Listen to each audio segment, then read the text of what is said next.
Thus ye speak, saying, if our transgressions and our sins be upon us, and we pine away in them, how should we live? How shall we then live?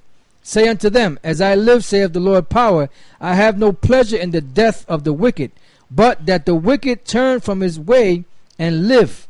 Turn ye from your evil ways, for why will you die, O house of Israel? Didn't say Esau or the other nations. It said, O house of Israel. Therefore, thou son of man, say unto the children of thy people, the righteousness of the righteous shall not deliver him in the day of his transgression. As for the wickedness of the wickedness, he shall not fall thereby in the day that he turneth from his wickedness, neither shall the righteous be able to live for his righteousness in the day that he sinneth. When I shall say to the righteous that he shall surely live, if he trust to his own righteousness and commit iniquity, all his righteousness shall not be remembered. But for his iniquity that he hath committed, he shall die for it.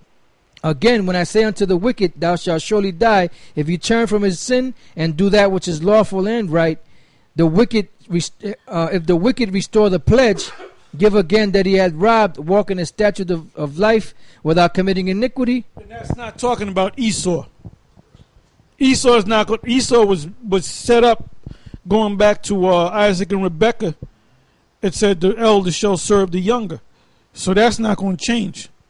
The elder did serve the younger during the time of King David, and the elder is going to serve the younger all again. And then they're going to be exterminated. They're going to be burnt up. It says, he shall surely live, he shall not die. None of his sins that he hath committed shall be mentioned unto him. He hath done that which is lawful and right, he shall surely live. Okay, now let's go from there to Job, the 19th chapter, the 11th verse to the 14th verse. This is the one I was laughing about. Okay. Job 19 and 11.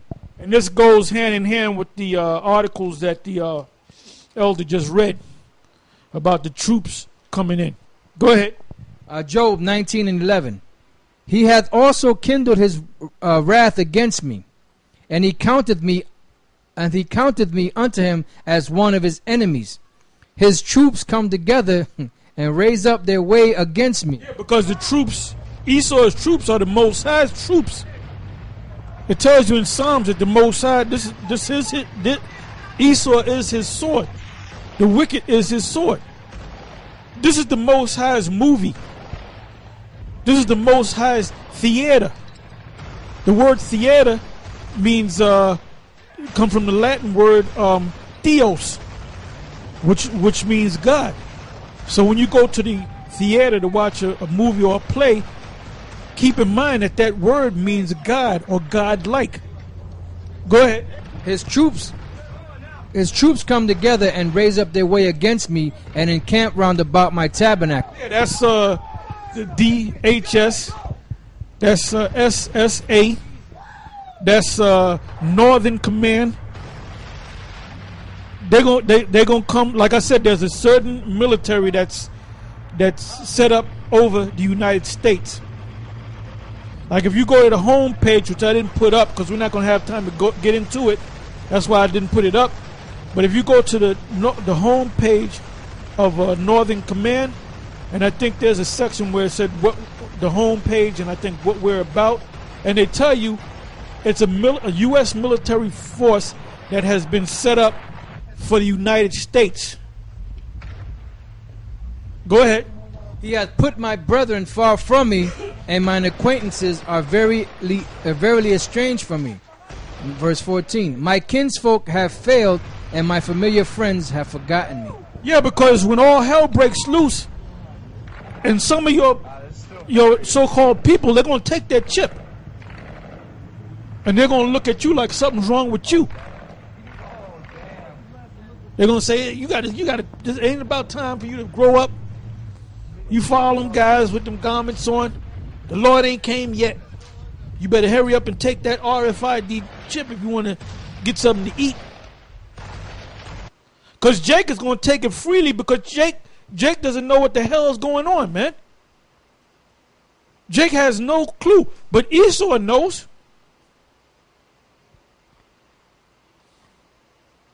I mean, I don't know what to do to wake you up, but you're not meant be woken up anyway if you're part of the 2/3.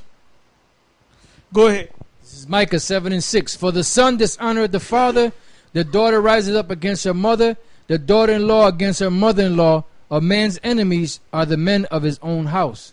Yeah, that's plain and to the point. Now let's go from there to Revelation, the 20th chapter, the 4th verse to the 7th verse. We might read beyond that.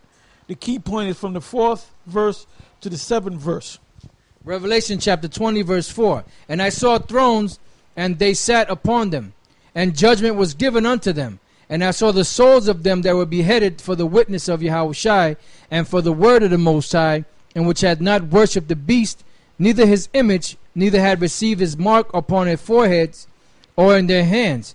And they lived and reigned with Yahushua 1,000 years.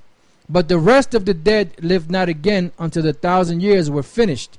This is the first resurrection. Blessed and holy is he that hath part in the first resurrection. On such the second death had no power. But they shall be priests of the Most High and of Yahushua, and shall reign with him 1,000 years. And when the 1,000 years are expired, Satan, verse 7, and when the 1,000 years are expired, Satan shall be loosed out of his prison. Now that doesn't mean we're going to go into the kingdom for 1,000 years and all of a sudden the devil's going to be released again. That's going back to the first 1,000 years when you jump up to the first 3 verses. Matter of fact, let's read that real quick so nobody gets stupid. Go ahead. Revelation 20 and 1. And I saw an angel come down from heaven, having the key of the bottomless pit, and a great chain in his hand. And he laid hold on the dragon, that old serpent, which is the devil and Satan, and bound him 1,000 years. And now, jump to the point. Verse 7. And when the 1,000 years are expired. What 1,000 years? The 1400s. The mid to late 1400s. 1453. Do some history on that. What happened in history in 1453? 1492. That's when the devil was released. Christopher Columbus, King Ferdinand, Queen Isabella, the Nina, the Pinta, and the Santa Maria. That was the opening of the floodgates of the devil coming from the bottomless pit, which is Europe, and coming over here to the New World. They call it the New World to this very day. Back 500 years ago, they referred to it as the New. They referred to the Western Hemisphere as the New World. On your dollar bill, it says Novus Ordo Seclorum, New World, New World Order. So this secret shadow government has been in existence because they tell you that the Illuminati came about in 1776, May 1st. But really, this shadow government goes back to the 1400s. Go ahead. And when the 1,000 years are expired, Satan shall be loosed out of his prison. And who's Satan? Look up the word Satan. Let's see what that says. Let's see if it's a devil with a red suit on.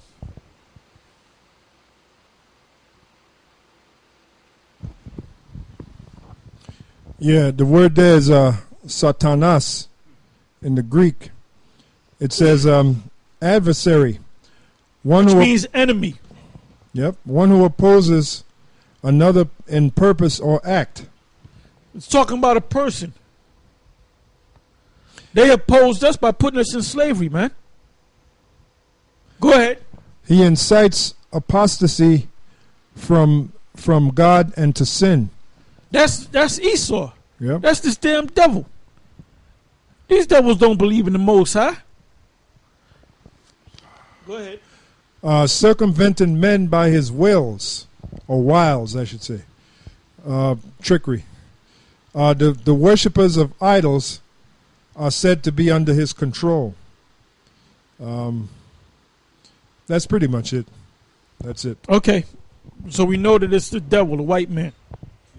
Esau. Revelation 20 and 8. And shall go out to deceive the nations which are in the four quarters of the earth, Gog and Magog, to gather them together, to battle, the number of whom is as the sand. Yeah. That focus on the Middle East. They sent after the ambassador of Libya was killed. They had sent 2 U.S. battleships and 50 Marines. And I said a couple of weeks back, those 50 Marines are going to turn into 50,000 Marines. So read that again. It says, and shall go out to deceive the nations which are in the 4 quarters of the earth, Gog and Magog,